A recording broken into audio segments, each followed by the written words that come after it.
Here. Oh, I've got it up. Okay. Okay, I got paper to write on.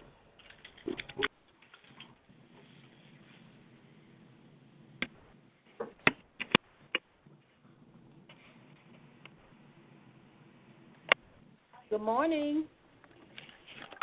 Good morning. This is Good Austin morning. D. How are you all? Good.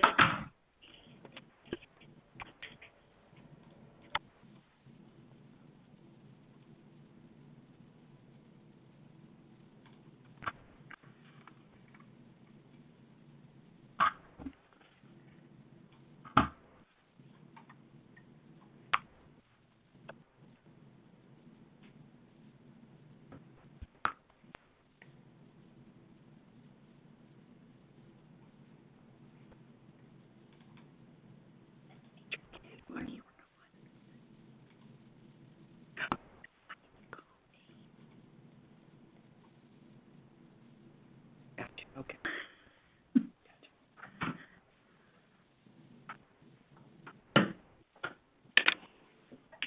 Hey, John got kicked off the call. He's trying to call back in now, so he'll get it started in just a few minutes.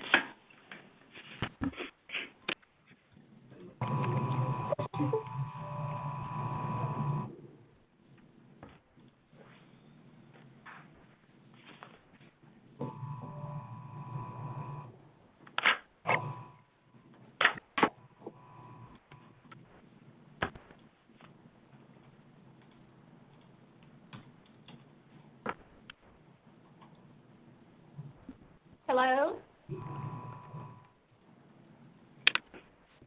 Hello.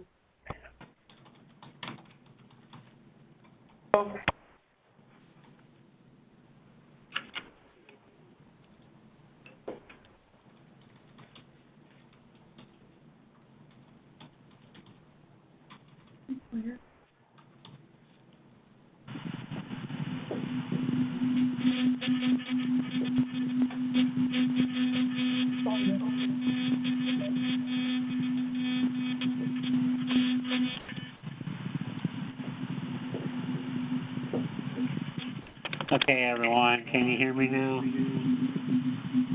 We Hey, can. John, I We can hear can. you. Okay, I've got There to is pick some kind of background noise, though. Yeah, I've got to pick something in. All right, is that better? With it. Are we still getting noises? A little.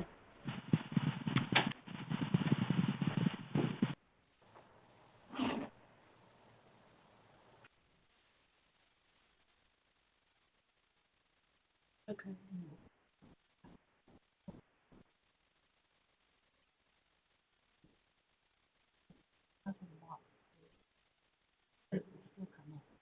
Oh, okay.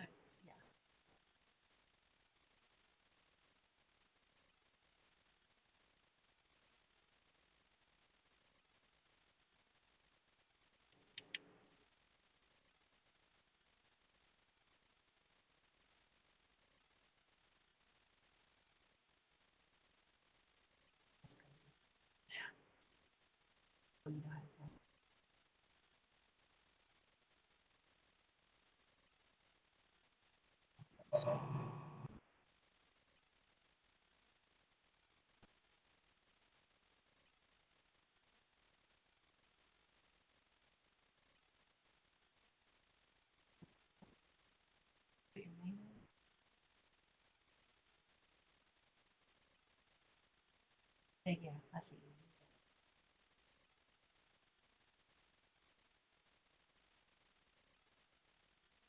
On, show the microphone.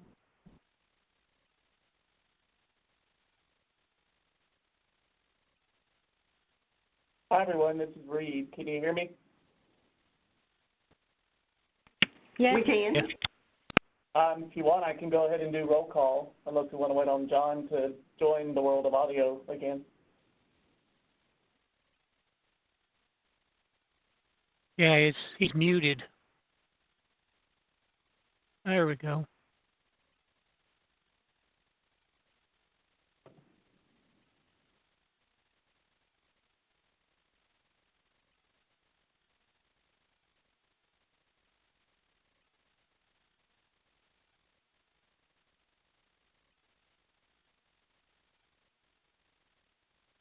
Reed, that'd probably be a good use of time.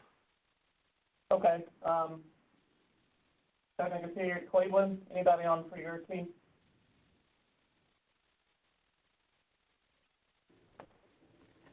I'm sorry, I didn't hear that. Did you say Austin P? We're here, so whatever the Okay, roll. Not again, but.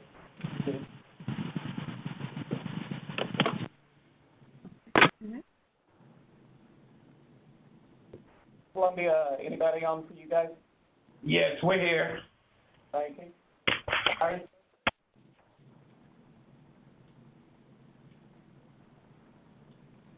Jackson, John's here.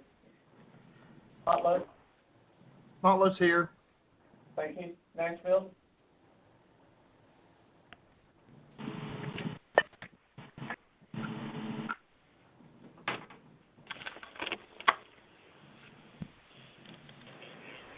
Mississippi, Mississippi's here.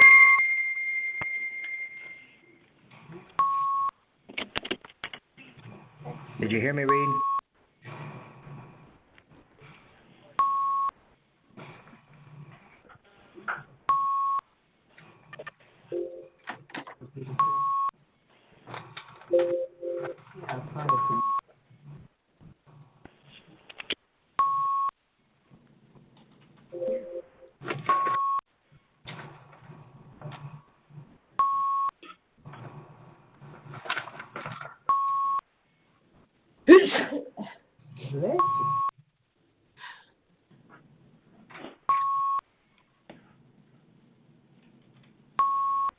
I don't know what I'm doing here.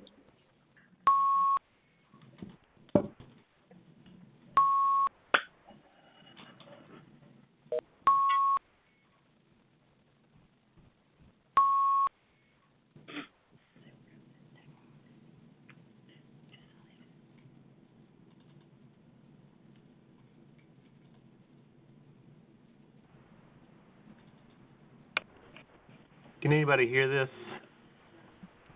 Yeah. Hi, I can hear you.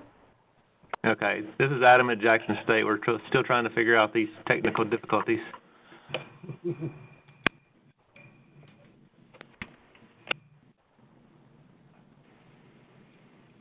Hello? Hello. Hi, sorry, this is University of Memphis. I keep getting kicked off. Yeah, I think Reed got kicked off too.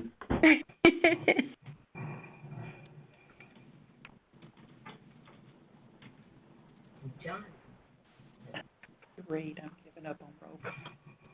I'm going to give him a roll call.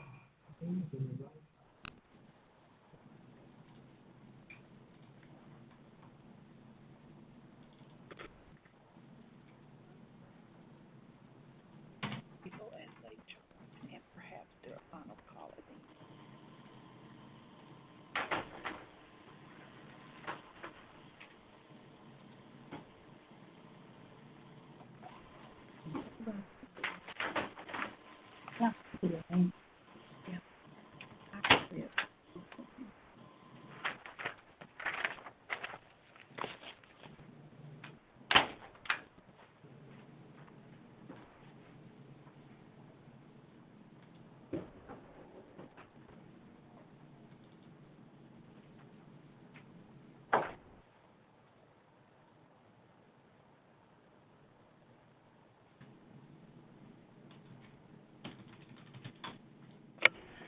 Hey, this is John. Can you hear me now?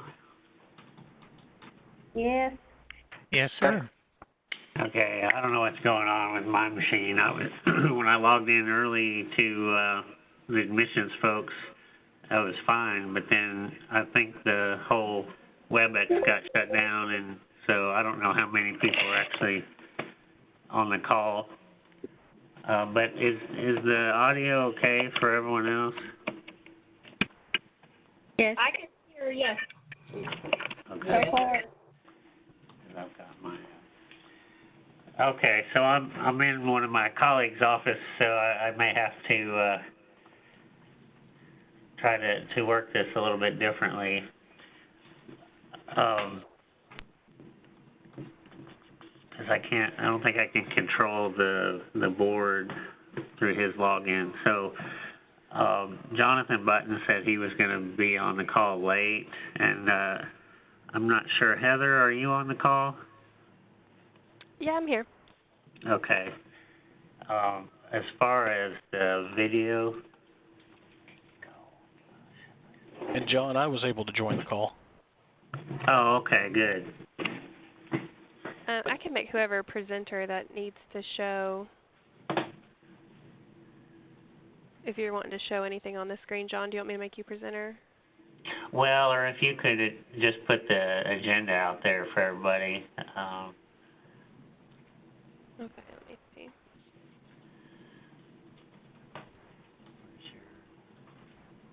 Where you looking for? No, where's your WebEx? I didn't have WebEx. Oh, okay. I'm sorry. My officer here just was listening to audio, so he didn't have the visual up yet. So we'll do that. And I don't know exactly what all happened. I had everything connected when admissions and records was on, and then it didn't work. So, Reed, you've already taken roll call. Sort of. I think he got finished. Okay, because there may have been people that you called and then they disappeared. So, as far as the agenda goes, again, I'm sorry, I don't have it in front of my eyes right now because I had it on my computer and then it wasn't working.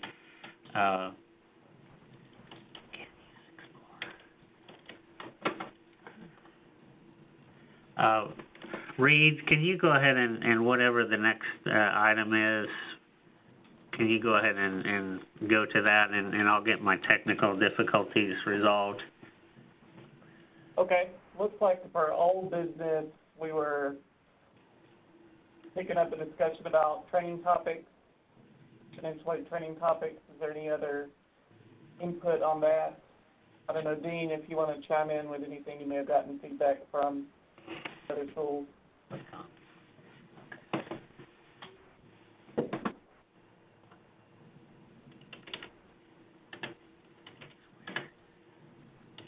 Reed, could you say that again? I was trying to bring the agenda up and wasn't paying attention to you. I'm sorry.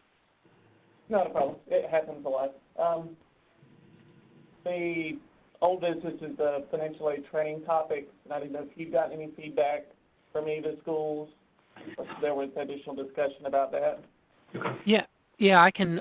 Before Julie left, she was speaking with some people. I think it was some of the student leadership, and maybe even John or some others in financial aid. But she met with some people and came up with the top topics. And for financial aid, that was best practices for aid programs, new enhancement workshops for setup, and then return to Title IV for financial aid. And then there were some cross-functional topics, 2 of them, and they span student, financial aid, bursar, IT, and IR. And it's action item processing and dynamic forms. It says not included in poll, however, chairs recommended. So those are the 5 items that Julie had mentioned came off of the polls, along with some analysis from the chairs.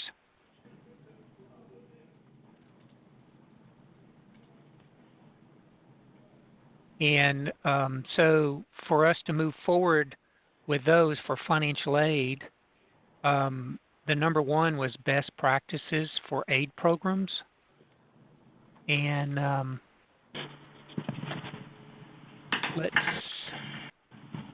let's see here. I'm trying to get the items that was in the best practices section. So let's see.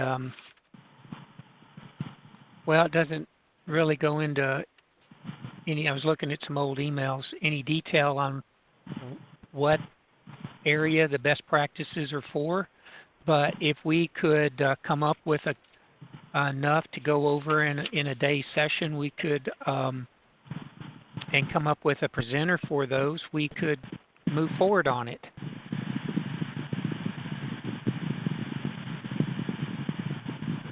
Hey, Dean, this is Dick Smeltzer. Do you think 3 items is enough for one day, or is that too many or not enough? I think it depends on the topic. Maybe if we get a few out there and we can, decide how much time each of them will take, we can make a decision. Yeah, thanks. So just throw some of the areas that you want best practices. It depends on how long they talk, whether it'll fit in the day. Well, how long do they need to talk? Yeah. I'm sorry?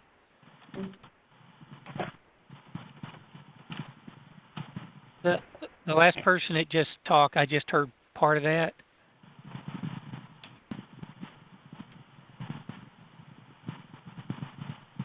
So what are some areas, some topics of best practices that everyone would like to talk about?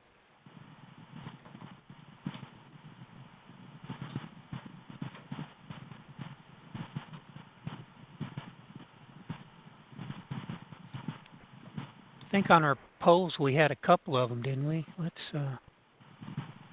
Hey, Dean, can you guys hear me now? Yeah. Okay, good. So, John, do you have any of the areas where the best practices that may have been written down or submitted are? Yeah, I'm trying to pull that up.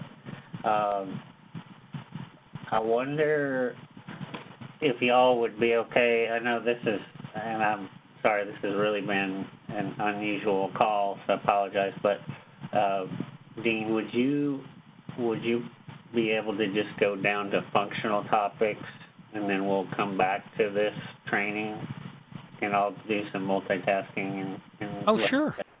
Yeah, can we do that? Yeah. Okay. Yeah. Is that okay with the rest of the group? I hope so. So, functional topics, the first item on there is releases and patches. I sent an email, I guess it was about a week or so ago, maybe a couple of weeks, and another one that I sent this morning, that the patch that's referenced in item number 1, Roman numeral 1, FA 837.1.1 and 9.3.16.1. That was released last night along with the another 9.3.17.1 admin page. And if you had some time to look at the defect that was corrected on that, I'm wondering if we need to go ahead and package that and distribute it, or wait until the next one, which is December 19th, comes out and bundle it. I don't mind doing them separate. Is anyone having the issues with those items? I have. Let's see here. I can refresh your memory, or you can look at the email real quick. The CR 000170208. This one is the logic used for Pell calculation for both Pell and disbursement changed in 837.1 with the introduction of Pell Formula 3. Student records with Rorschach 8 periods that are associated with terms that are not covered by the student's earliest SAP that were previously overlooked by the Pell logic now cause the programs for Pell and disbursement to fail. So I guess how many people have 837.1 in, and of those are you running into this issue? And do you plan on getting 830? If you don't have it in, do you plan on having 837.1 in before December 19th?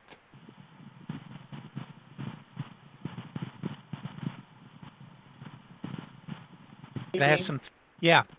Two quick questions. These are only the items here in number 1 are just defect corrections, right?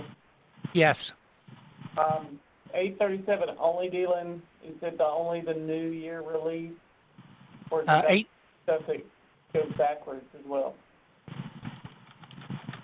The 837 1.1 is just a patch. It's not nothing's rolled up with it. The 837.1. 837, is it a separate, because that contained the new data load, right? Yeah. Yes. 837 does. So would installation of 1 result in the defect for any prior 8 years? Yeah. If you have 1 in, then 837 would have been installed. Dean, Yes. this is Dorothy at Southwest. We decided not to load 837.1 because of the defects. Okay, so you don't have the problem. Right. Okay. Well, that's okay. Are you going to hold it until this is released, or are you going to wait? Yeah, we are. Our consultant Mary that was here last week, that was her suggestion that we not load it yet.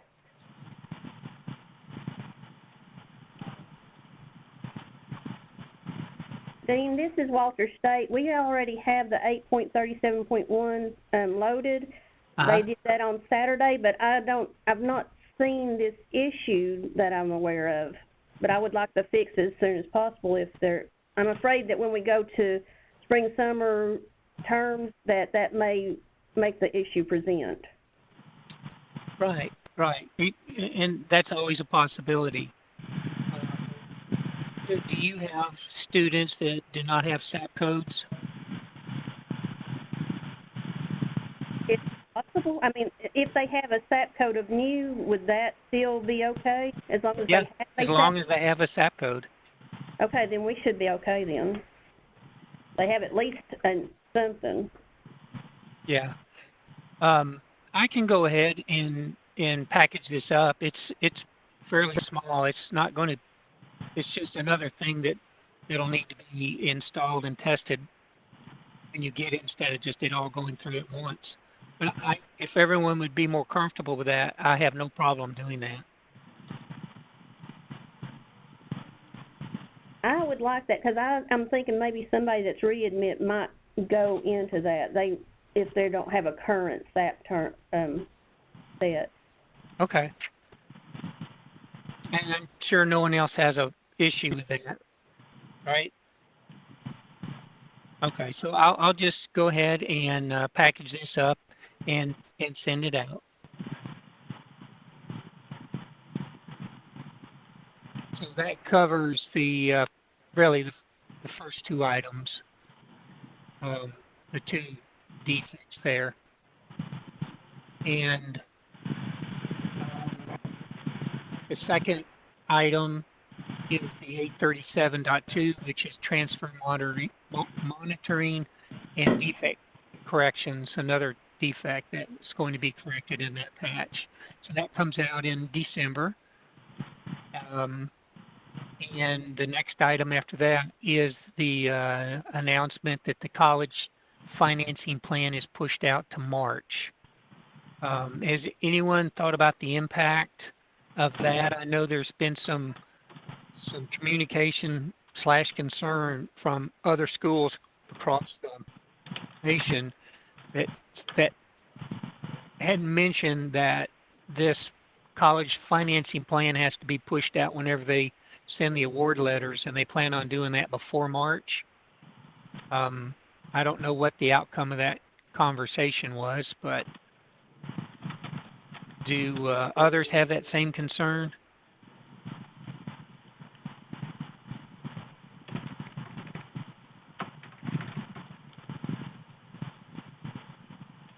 It's just the enhancement or upgrade or change to the shopping sheet, right?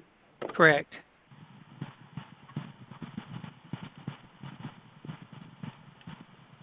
Yeah, it's the name change and the layout, the different display, and I guess the type of information has changed a little bit as well, along with the layout.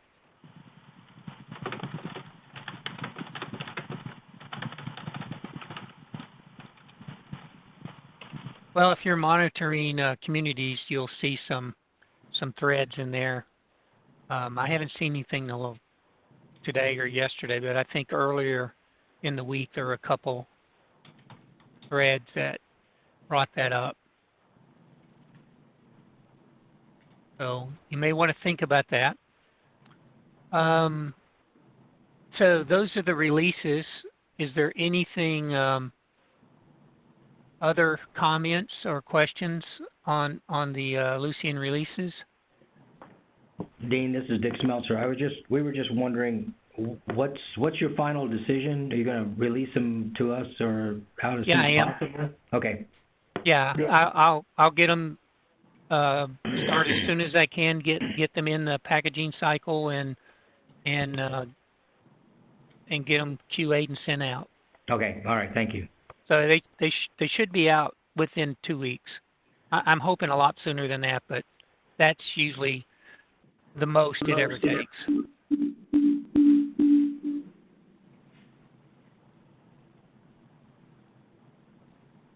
Any other questions? Okay, so we're on to number 4, and I'm just going to give you an update on the Reconnect pages. We have, I know at least 2 schools. I'm not sure where Motlow and Cleveland are right at the moment, but we have 2 schools that have the 2 Reconnect pages installed successfully using Page Builder. The feedback that I got was that the key block of the Social Security, the banner ID, cannot be manually updated in the key block, so you have to go into the drop down and find the banner ID of the person you want in. That originally you could update that. I'm not sure. We upgraded to version 9.4, and I don't know if in that upgrade that it prevented that, but I'm in the process of trying to figure out what happened there. So originally we were able to update that ID field, but right now we can't. So I'm trying to get that fixed, because I think that's the mode of operation that most people will want to use that form, is just to type in a banner ID that you have. And also when in the key block, when you display the data in the front, this is the frontline summary, you can search by last name and first name. And right now at the moment, when you click on the last name, it's not unique. So if there's 20 Williams in there, and in that drop down box, it'll show 20 Williams. So I'm in a process of trying to correct that as well. So after I get those 2 things, unless something else is brought up from my schools, then I'll be ready to send this out. And it was built on Page Builder 9.4, so you need to have at least Page Builder 9.4 installed. Any questions or anyone would like to add? Hey, Dean, this is Laura at Walters. Michelle was asking about being able to filter on the RZ, ACT, and R screen. That's something. Has anybody brought that up? I know we talked to Robin about it. There's filtering on it. What filtering are you talking about? So whenever you filter, Dean, it only filters your people on the page. So if your record is set to 50 people is your max, you can only filter within those 50 people. You can't filter through the whole entire roster that's been uploaded. Oh, I haven't. I didn't notice that. So let me put that down and investigate that. Okay. All right. Thank you. Oh, you're welcome. If you find anything else, just let me know. Okay, we will.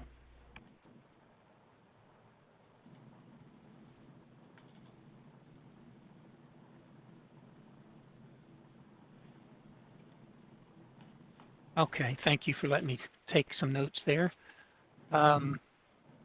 Anyone else? Joe, does Motlo, have you guys been testing on that page? I know Laura's installed it.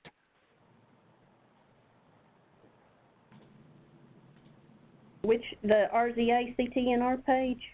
Yeah, both of them. Joe Myers, Motlo. I was just going to check on Motlo in Cleveland. Yeah. We had that, but then they cloned our test environment, and they've not reinstalled those, so we've not been able to look at those anymore. Oh, James didn't reinstall them? The last time I talked to him, he hadn't yet. He was going to work on it, so I can check back up with him this week. Okay, I can send him an email as well and just ask him where he's at if he needs some help or something. Okay, thank you. Okay. Jamie did... Oh, go ahead, Joe. This is Joe. Sorry, I'm remote today, so I'm trying to figure out the technology here. We have looked at some of it, I think. Tina's been out with some family issues, and I have as well, so I need to get back with you. I've reached out a couple things today, but I haven't gotten a response back, so I'll let you know. Okay. Something. Very good. Thank you. Jamie, Kim called me earlier in the week, and she was going to install it. I don't know if you have it available yet. I haven't received anything stating that it is installed yet. Okay, I'll reach out to Kim again and see where she is if she needs some help. Thank you. Okay, thanks. So that's the update on those Reconnect pages. And the next item is Banner 9 admin page defects. And if you go to, I don't know if you know where to go and look for the status of these, but this we have a TBR wiki page. I think a lot of you have used it to look for documentation and various things. But if you go click on this link and sign in, there's also a place for you to create an account. If you use your school email address, something that's mtsu.edu, something with the, that it knows that you're with the TBR system, it will automatically create the account for you and give you some privileges. So do that. And then once you're on the page, and you scroll down a little bit on the main page, you'll see Systems Maintenance Office. You click that, and underneath there on that page, you'll see Banner 9 admin page, TBR mod defects. If you click on that, then you'll be presented with a page that displays the defects that have been identified and the status of each of them.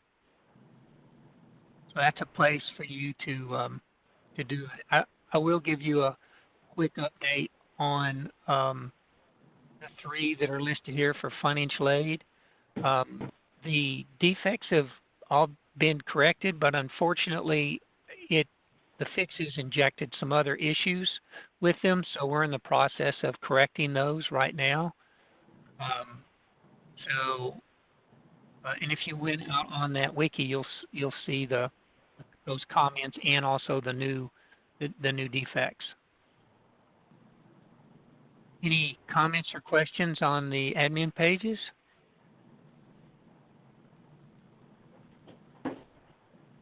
Okay, so our next one, I was just curious about how many schools are using the TBR mod 022 and 23. Those 22 is the one where when a student is on self-service registration head drop, that when they drop a course and they have like 12 hours and the package for their aid is full-time for 12 hours and they drop a course and go to 9, it puts a little window up and tells them that this will impact their financial aid. If they continue, they'll want to talk to the financial aid office. And the 023 is that for DSP. If they enroll for more than 30 DSP hours, it puts a little pop-up box on. How many people are using that? Hi, Dean. This is Casey at Dyersburg. We're currently using both of those. Okay, very good. Motley's using both. Walters is using at least the dropping one. I'm not sure about the learning support one. Okay.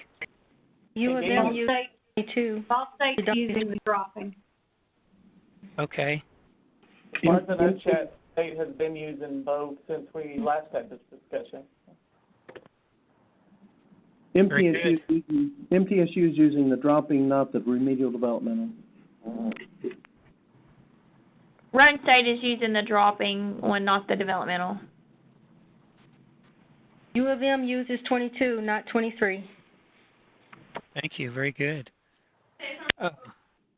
Okay. We were trying to determine when we put in the Banner 9 self-service registration if people were still using this, because that's one of the modifications that goes into that page. So this was very useful. So there's enough that, well, actually one was enough, but we need to continue to keep that. We just wonder if we had needed further dialogue on that mod, but we're good. That's all that conversation was for. Thank you for your input. The next item, and this conversation is still going on, but got a email from a school asking about the SAP, the PACE rule for SAP, and that they had some courses that had a reject reason that wasn't interpreted right as far as being included because it was a reject reason, sort of the way that we had the one in the beginning for fall through elective credits allowed exceeded. So this school had another one of those rejects that they wanted to be included as earned hours. And I was wondering if there are others that have some of these reject reasons. And again, you need to be using CPOS and SAP for this conversation for it to impact you. If there are other reject reasons that I need to include in this PACE or some other SAP rule.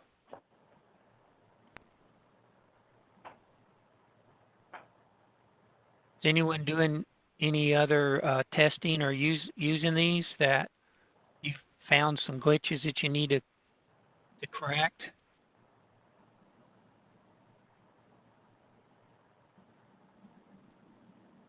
So I'm in the process of updating this and trying to work through to get it to work correctly. So if you have some feedback that would help you out, now's the time to. It would be very helpful for me if you had it. Okay, so if you do think of something, just send me an email, and we'll continue. So, John, I'm at the end of my list, unless there's other questions that people have for me. Dean, you're awesome as usual. Thank you for coming into the ninth inning and saving me there, so I appreciate it. You're welcome. So, I found the email that Julie sent to the sub-council chairs, so it's not just the financial aid, and I posted that. I emailed everybody, I posted it on Trello, and then I also copied and pasted it into today's agenda. So if you scroll back up, you can see that. And I don't know, Dean, if you want to keep sharing your content, you've got it exactly right there, so that's fine. But you'll see students, their best practices was their highest vote as well as ours. And then they had one for new enhancements available for implementation. I don't know what the particulars are with that. Cross-functional, looking at, business office and then institutional research, I think, if I can read that, that's what that says. And then there's also information technology, action item processing, and then dynamic forms, But then for our section, the top vote getters were, again, best practices, new enhancements for setup, and R2T4, everybody's favorite. So thank you for allowing me to jump down on the agenda. But for those who may not have voted on the survey, I went back and pulled it up, and it's closed, so I don't think we can go back to that instrument. But obviously, we have enough feedback to see what some needs are. So based on that, do we want to have some additional conversation on the best practices items? Dean, I don't know if you had a chance to talk with Julie and others. I realize that I don't recall reaching out to you and talking more about this, so I apologize if that was something we should have done earlier. So I guess I'll open it up to what we feel are best practices, and then also ask Dean if you feel like that is our first task, or if we want to look at maybe enhancements for setup. So I'll open that up and see what folks think.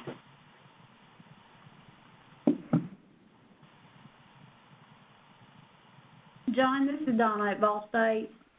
We had a suggestion of maybe if someone could share best practices for cash management.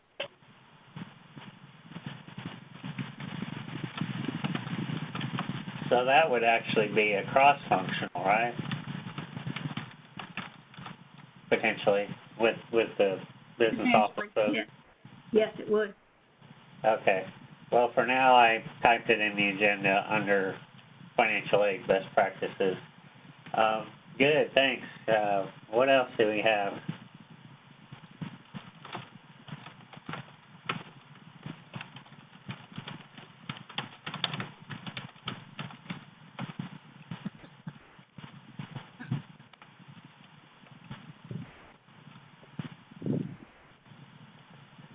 John, what do you think about SAP?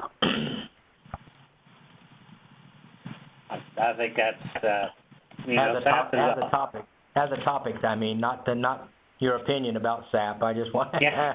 Just kidding. Well, I was about to give you a off-the-cuff answer about SAP, but I think that's great, particularly where we are with moving forward and program study and all that. So yeah, I think that's a great idea.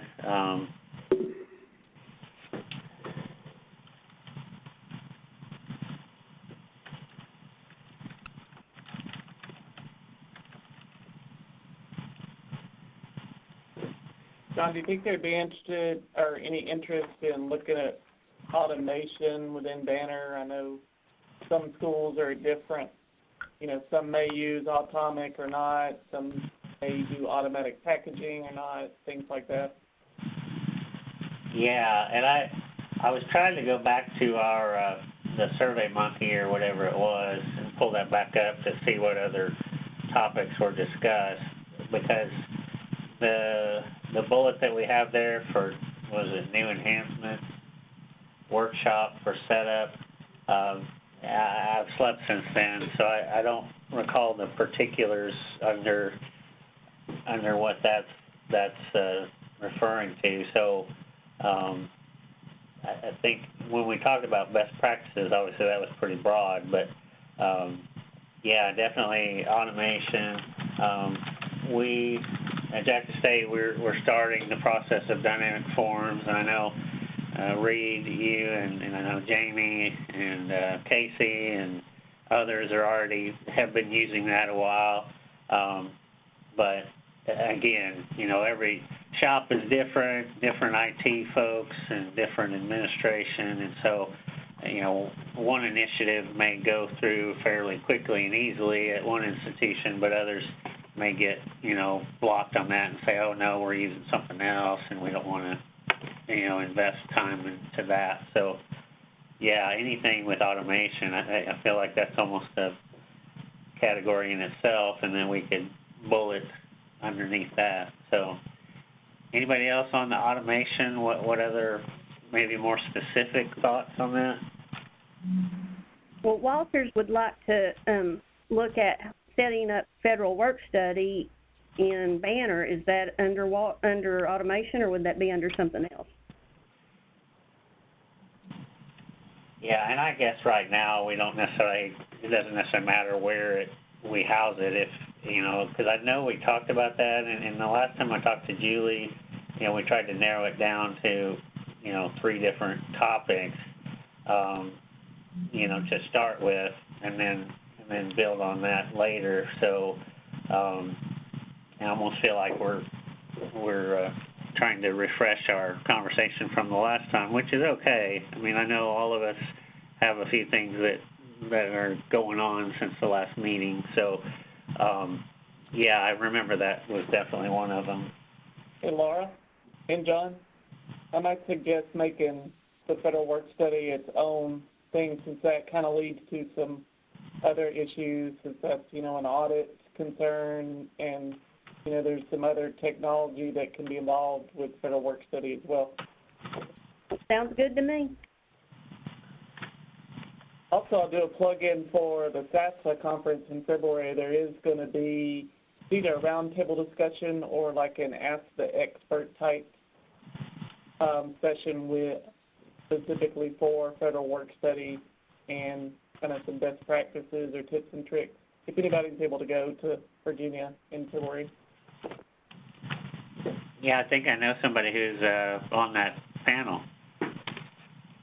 Is that you, Reed? Yes, I'm one of the people involved in that discussion. Yeah. Why I Good, feel about good. it. Good.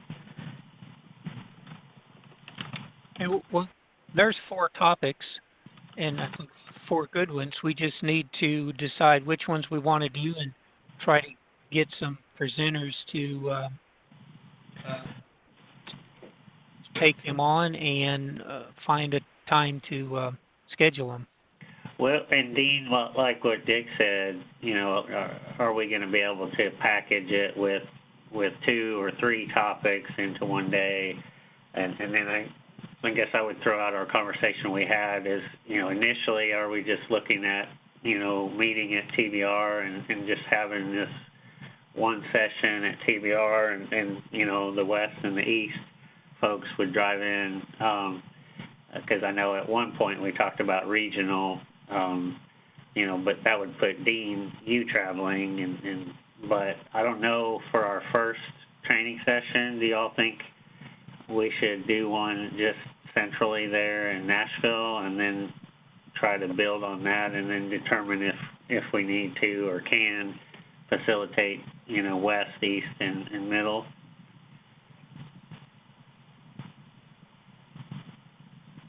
Hey, John, I spoke recently with a couple of folks that are involved with the money on our campus, and I think they are leaning towards, like, regional training, anything that doesn't involve overnight lodging or travel for employees. Okay. Yeah, and I agree with that. And part of the reason was I reached out to Robin, who's right down the hall in admissions. She's the chair for admission records, and the more we can get cross-functional together, you know, because we talk about automation as a best practice. I mean, the more we can get admissions process automated and into financial aid and into Bursar, and you know, and then IT can help support all of that. So I think you're right. Being able to have more attendees on a regional level, it'll take a little more planning on our part, but in the long run, that would probably be more effective, right? On that lunch, and then they figured it out. So. Sorry, I couldn't hear that. Was that you, Laura? Tomorrow. So no, that's not me.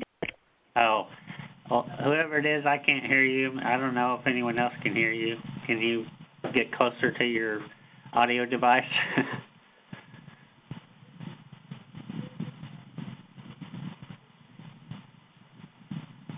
No, and I was just looking at the topics that are on the table right now, and I don't know if someone familiar with their entire process of federal work study, but I would think that that would be a good part of a morning, at least maybe a couple hours, 3 hours or so. And the SAP process, I think that probably would be a good part of an afternoon. Yeah. That's just spitballing, so I think there would probably Yeah. be 2 there.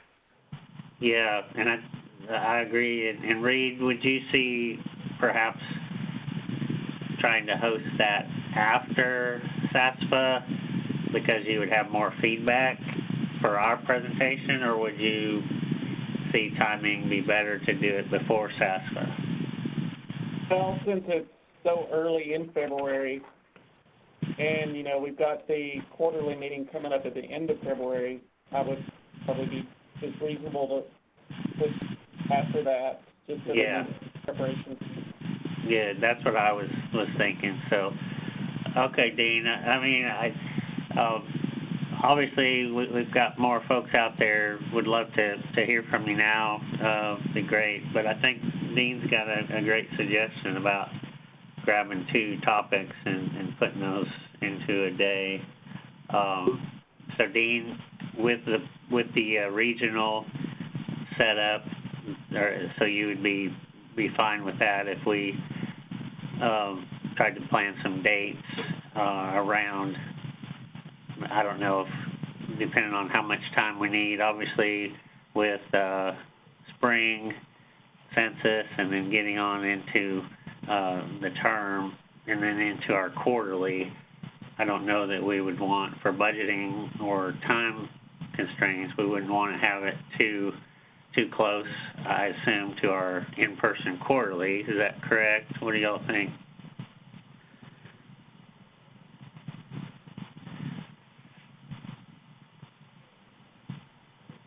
I think maybe we should go with the central, doing and attaching it to that quarterly meeting, maybe, if we can, on the first one that we do. And then if we want to branch off and do regional later, maybe we could do that.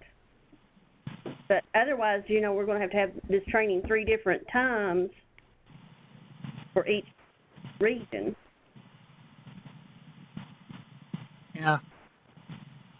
And if I was doing it, that wouldn't be a problem. But if a person in the school was doing it, that's 3 trips they're going to have to make. Yeah. Or 2. Probably well, one if there's. If we're talking about topics that are more specific to financial aid, like federal work study and Banner, I know that, payroll obviously is a big part of that, so the financial side. But as far as topics that would be primarily financial aid related, again, I know we had discussion about that issue with, okay, that's another day, and so you're out of the office 4 days instead of 2.5 or 3 days. So we heard on both sides of that when we talked about it before. And then maybe if we did that, we would only do 1 topic. So it sounds like we really just need to hear from all of you, to talk to your VPs and say, okay, timing and budget wise, would you support this? But like Dean says, who is going to be a financial aid person, or depending on the topic, like if it was federal work study Banner and you had a shop that, payroll and financial aid had it working pretty slickly, then, would that payroll person do traveling and training too? So, or would they zoom in, from their campus?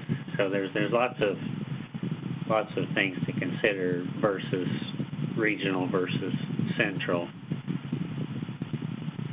Anyone else? I mean, Laura, thank you for sharing that. John, this is Stephen. Can you hear me? Yes, sir.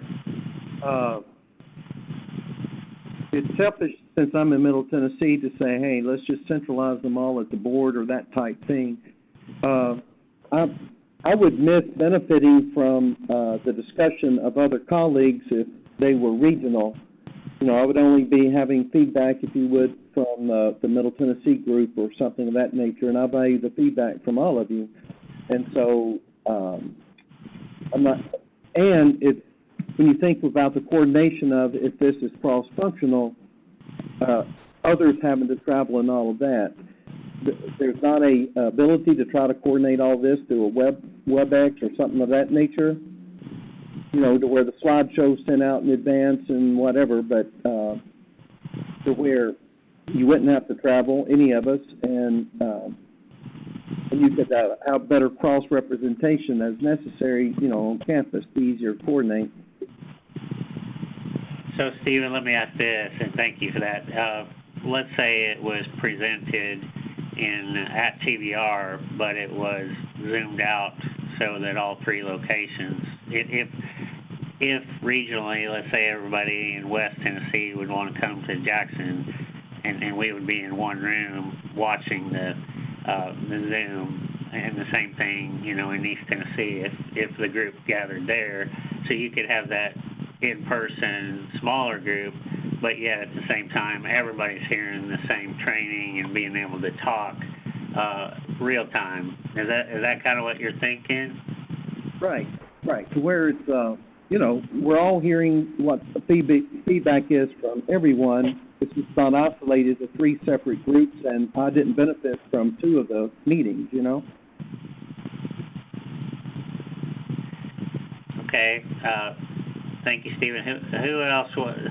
Because that would kind of be a combination of what we're talking about. And again, part of what I mentioned earlier, with our first training topic, do we try to make it as easy as possible, and then we can use feedback from that to determine, hey, do we like this setup and go forward? Cost effectiveness. Obviously, this would be much cheaper to do it that way. But then some may say, well, why would we travel to a region if we can just listen to it, in our own office? Well, I think we all know that the benefits of getting together in person, and you won't be multitasking quite as much, right? So, I like that suggestion, Stephen. But others, how about hearing from the East folks? What do you think?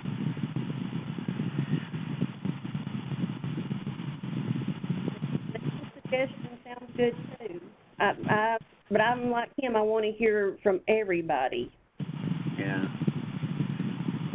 Because if we go back to, if it was the same presenters going to every region, you would get the instruction from the same people, but you wouldn't have the benefit of, if it was here in Jackson, Dick wouldn't be able to say, well, this is how it works. I mean, not to say that we couldn't still do Zoom and other regions could chime in for all 3 meetings, but anyway, so Dean, what do you think of Stephen's idea to have everyone real time, but also in different places with the main instruction coming from Nashville or whatever? Yeah, I think it's a good idea. I think that where it becomes necessary to be in person is if it's a hands-on and the instructor is helping. I think it helps the instructor, the person helping the person with the problem, if they can see what's going on and talking to them directly. But in these cases, if this is just a dialogue and someone showing setup screens, I think that could be done very well over video conferencing, and it could even be recorded and out there for people to look at it again, to view it again. And as far as where it originates, it can originate from anywhere. But I mean, it could be whoever the school is doing the presentation. They could do it from their own school. Okay. And John, this is Jonathan, and I just wanted to chime in and say also, and I think that approach is probably the better approach. So I agree with Stephen and with Dean on that. We've recently started doing that with some other meetings here at TBR, with our president's meetings, and it has worked very well. And to add to that, Dean, so if it was a session to where, you know, you would be leading and saying, okay, you know, let's go to this form or this page, and then let's follow through. So people would have to be, you know, logged into Banner and going through that. Is that part of what you're saying with hands-on, and whether we would be using a test environment or our prod environment to look through it? You know, those are technical questions, I guess, that I wonder what you would think on that. John, you're starting to break up.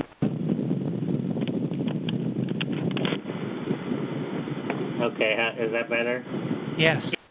Okay. I guess I was just asking if it was more of a hands-on, and let's say you were leading it from Central, Middle Tennessee, and you wanted people to be logged into Banner and to follow your steps.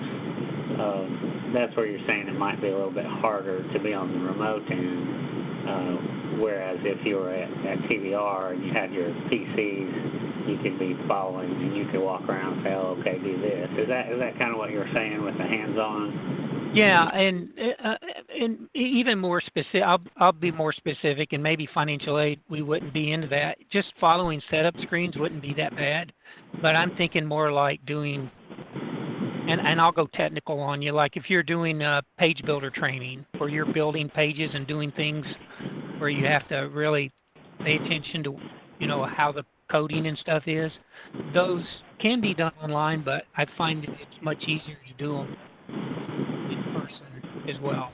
But so that's really what I was referencing. But in this case, I think that online is fine, because what you can also do is the person that is having the problem can share their screen, as long as, you know, that those tools can be used. Right. Okay. All right. So I think what I would propose is we need to decide on our first topic, and then Dean, you know, probably a smaller handful of us need to, depend on what the topic is, you know, those who are more willing to share what they're doing, because, you know, if somebody is interested in something but they don't feel like their shop is operating well enough to teach somebody else, you know, we want to make sure we have someone who's confident in presenting and comfortable with that. So once we decide on a topic, and you know, it sounds like, you know, Federal Workstudy, if that's our choice, the second question I would have is, I assume we would want to try to do one until after our in-person meeting. Is that correct, or would some say, no, let's try to get one in and then we can discuss it, you know, afterwards in our in-person meeting, assuming that we do one as a standalone? You're breaking up again, John.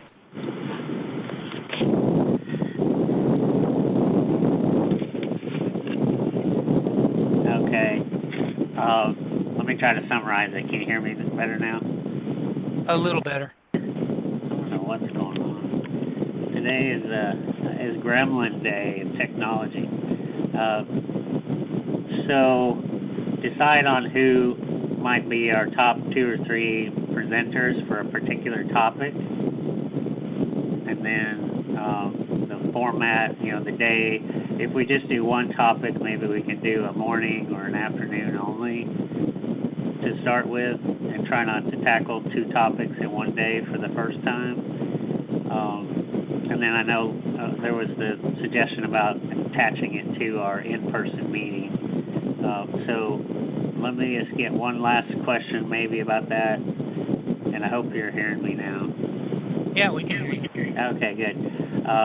For the first meeting, if we did, say, a half-day training, and let's just say it was Federal Workstudy Banner, so we do that with the central location of TBR being kind of the main hub, and then people who could gather, you know, in the room in the 3 locations, that's great, but everybody would have access to the recording and to the online real-time process if they can't travel. So if we do that half day first, standalone, and then we leave our February in person as it is, does that sound like the good first time training? Now, John, I'm not sure if I heard what day or when this, for example, the first half day training would be. Is it going to be attached to the on-site? Dean, maybe you can hear me better now. Yes, hear you a lot better. Okay. So again, Laura had mentioned attaching it, but I didn't hear anybody else echo that. So if we do it as a standalone half day and it was Federal Workstudy and Banner, would we have enough time? And then because of winter and last day to pay and confirm in January, and then all of that, and then our in-person meeting, I don't know that we would want to try to do one before our in-person meeting. I'd certainly be willing and try to get it done if we wanted to do it sometime after census, but that is going to be, what is the census date going to be, February 9th or somewhere in there? That pushes us pretty close to our in-person. So I guess the question is before or after in-person, and then keeping it as a standalone. That's my question. Okay, very good. And folks, I know we've gone over our time, but we got started late. But if there's anybody left on the call, would you give a shout out to that question? Hey, John, this is Casey. Okay. With it being our in-person meeting being so close to census, I would recommend that we do it after our in-person meeting. Okay. I agree. John, this Dick is agrees. Okay. I agree. Okay. So let's do this, Dean. You and I and Reed. I assume that we can count you in too, since you're going to be talking about this at FAFSA. Why don't the three of us collaborate on trying to find a date that seems okay after the in-person, and then before second 7 session starts or whatever. Does that sound reasonable? Look, I just have one comment on that.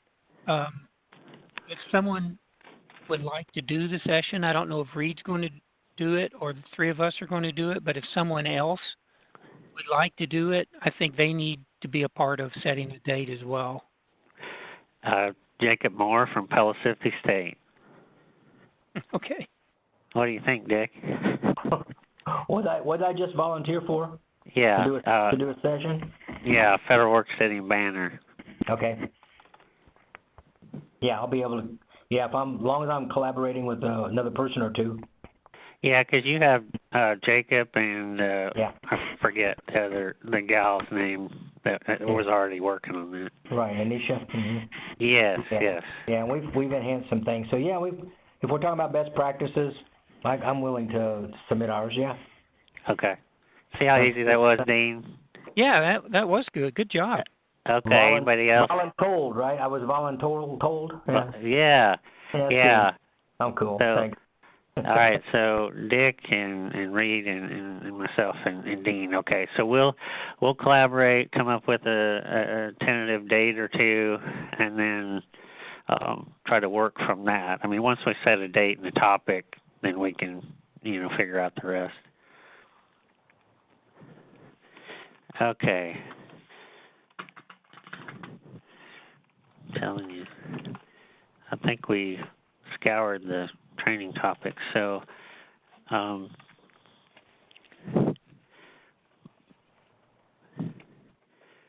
my PC just went blank. I think I need to shut the lights out and go home. This has been a crazy morning. Dean, can you help me out? Oh, here it comes. Dean, okay, so best practices. Stephen, I'm sorry, we spent a lot of time there, but the ACT Super Score on your merit-based, you want to take that and go forward? Sir. Yes, sir, we discussed that last meeting, and I don't have any additional comments to make about it. I was just in the prior time, just wanted to make sure everybody was aware of the concept. Okay. I think James said that TSAC is going to continue to go with the composite score, I believe, for lottery eligibility. Oh, yes. Thank you, Reed. All right. So the revised policy for standard term length, Reed had thrown that topic out. So, Reed, you want to introduce that and see what questions and thoughts we might have? Yeah, I thought it might be something to see if there's interest in discussing and then potentially involving some other areas. If you saw the recent announcement about changes to term lengths and kind of going outside of the normal standard as defined to allow a little more flexibility, and there goes in about Tail Formula 3 and all that. Any discussion or questions or concerns about it?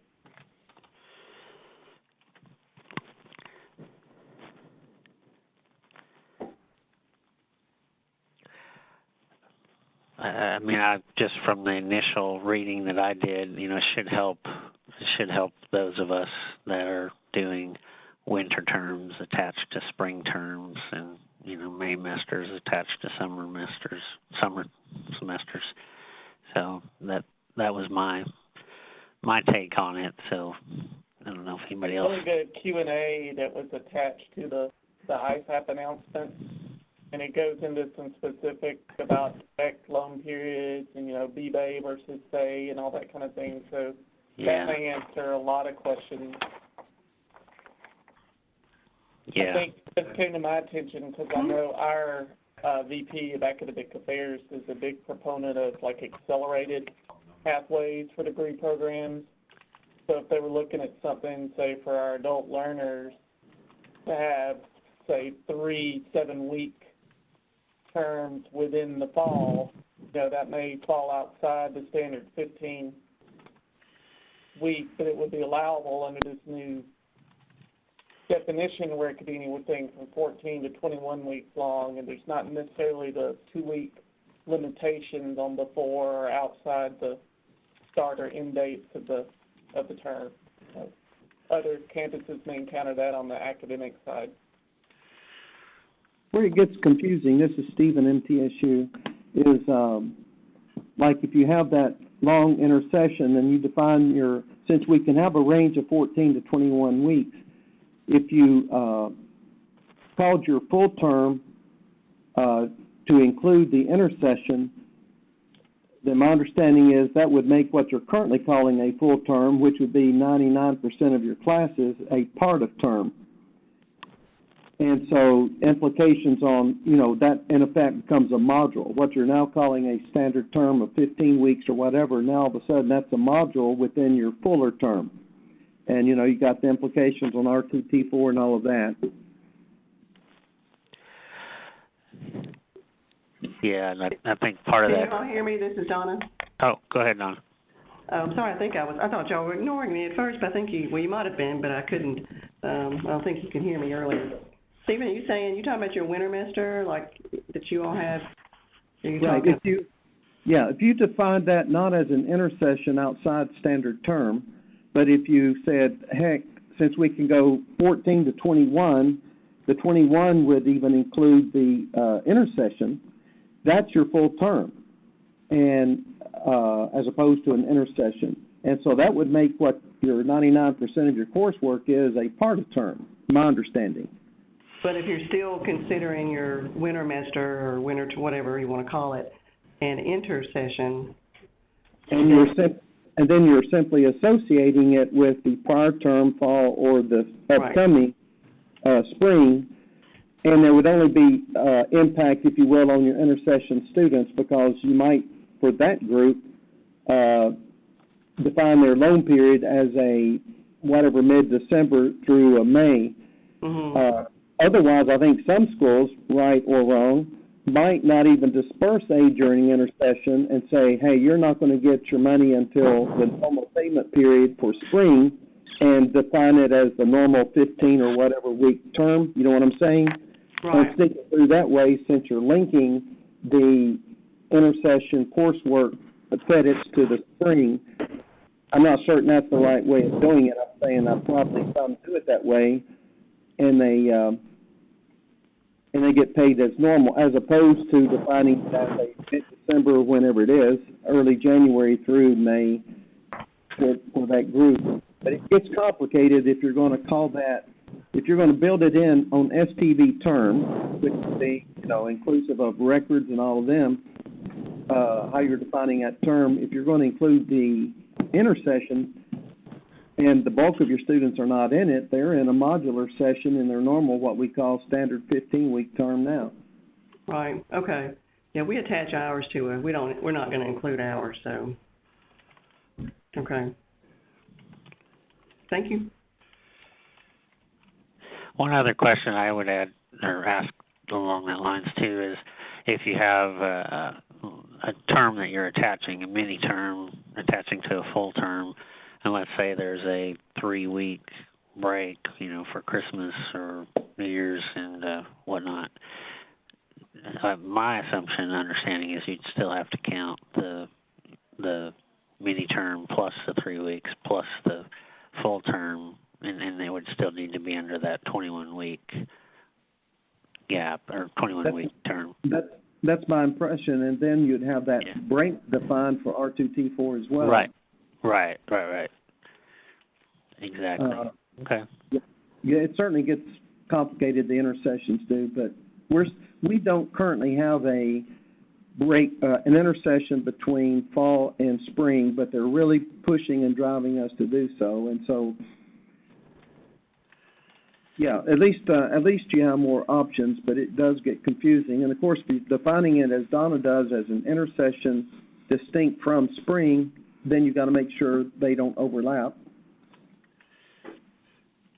Well, for us, we ours is actually attached to our spring 1, which is Fort Campbell spring 1, but still the whole spring period. So we attach it to spring, and unless this new information changes something, the way we're doing it has Greg Martin's seal of approval. But you do have to be careful about the overlapping. It has to start after. The way we do it, we have to start after fall ends and then end before spring Fort Campbell, spring 1 begins, is how we have to do it. Oh, I see. Yeah, there's a lot of things to unpack there, especially if you look into R2T4s, and back to what Reed said about potentially having 3 7-week mods in a full term, be your term, and if they don't attend the middle term, we have to take those days out of R2T4 and all that good stuff. So yeah, we'll have that topic coming up later, R2T4s. All right, folks. Well, it is about 10 before noon, so I don't want us to linger too much longer. Note to self, I'm going to print out a copy of the agenda because of my crazy computer next time. So the other question under new business, this was just kind of a poll. Do any of your high schools in your service area use only one post-secondary institution, whether it's your institution or another, to deliver their DE courses? So in other words, they only allow one college or university to be their provider. Or if you don't know, that's fine too. Yeah, I don't know. Okay. Okay. So that was a quick question. Portion agreements or anything under that? Well, I mean, we have heard of a certain public, county school that may want to try to get only one college to be their dual enrollment provider at their at their high school for those courses. So it wouldn't necessarily be a consortium, I guess, but in my opinion, I don't think that's a good idea. But I just wondered if any other high schools. I mean, it's not a decision that we as a college would make. I mean, we'd be happy to be the sole provider, but I just wondered if anybody else had a school that was considering that in their area. Well, I think it's like in our area, each school can go with their own, because we had a couple of schools break off and they're actually doing their dual enrollment instruction through UT Martin. Right. Okay. Hey, John. I'm sorry. Yes. This is Donna again, because I know I was muted earlier. If we have a second, and when appropriate, can I ask a question later about the ACT? Or can I now? Okay. Let me see. State level topic. Yeah, let's come right back to that. State level topics. I'm sorry, I don't know if James is on or not, because I was kind of messed up at the beginning of the call. Are there any state level topics? Okay, that's fine. And then there's an other there. I don't know if Melissa Hunter was listed as the census enrollment dashboard. Are we queued up for that, or is that something we need to push to the next meeting? Hi, this is Melissa. It's up to you. I need to have your screen shared, or the ability to take your screen. Are you in a position to do that, John? I think Dean has it, so I think Dean would have to let you. Yeah, it's Dean's got it now, so you'd have to request it and let him take it, or you'd have to let you take it. Melissa, just click on the share in the upper left-hand corner. All right. But just quickly, Melissa, Donna, I don't want to ignore that thought. I was thinking, since it was particularly Stephen and we didn't get much other topics, so if Stephen, if you want to hang on, and Donna and anybody else after Melissa, I'll give him a buzz later. It's not a problem at all. Okay. Okay, thanks. All right, thank you. John, I gotta jump off and get on another. Get ready for Okay, and that's what I was going to say. If anybody has to disconnect, that's fine. We won't take it personal, and I apologize again for the start that we got off to today. Okay, John. We'll see you later. Okay. All right, Melissa. Well, is everybody on the line? Well, I still see, I mean, as far as the WebEx goes, there's still a lot of users on, but many of them are call-in, so I don't know if they pulled up the video or not. Okay. Well, I'll just run through this quick. I showed this to the admissions and records group, and it's just kind of give you a sense of what's going on at the TBR community colleges. It doesn't involve the LGIs. And it's just, I went through this last year, and I've updated this. It's in the, I don't know that I have the helpful links document in financial aid Trello board, but I'll certainly put it in there. And so this link is not on the TBR website. It's a link floating around, and you have to have it in order to see this report. So just a reminder of what I've done. This is fall census data each year, and I've put together some results from the fall data, and I hope to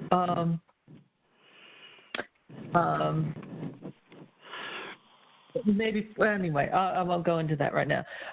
So I'll just tell you a few stories that I see in the data. Basically, we all know that, yes. Hey, Melissa, it's Jonathan. I am so sorry to interrupt. I was just notified that this line is actually going to have to terminate at 12 for another event. So if at all possible, would we be able to push this to the next meeting? Sure can. Okay. Okay. Once again, I am so sorry to have to interrupt like that, but it's going to abruptly end at 12, and we just wanted everyone to be aware of that. Okay. All right. Duly noted, Melissa. So let's. I'll follow back up with you right after the meeting and on email. So I think that was. Now that I'm seeing your screen, Melissa, I don't know if you need to scroll down so we can see the rest of the session, but I think we were at the end of it. So, all right, y'all. So if you do come up with, if you have any feedback on the training topics, go ahead and send us email. But for now, Reed and Dean and myself and Dick will work on that first one, Federal Work Study and Banner. So, all right. Well, thank you so much, and we wish you a happy Thanksgiving and hope you get some time off. Thanks, guys. Thanks. Bye. Thanks. Bye. Bye-bye. Bye.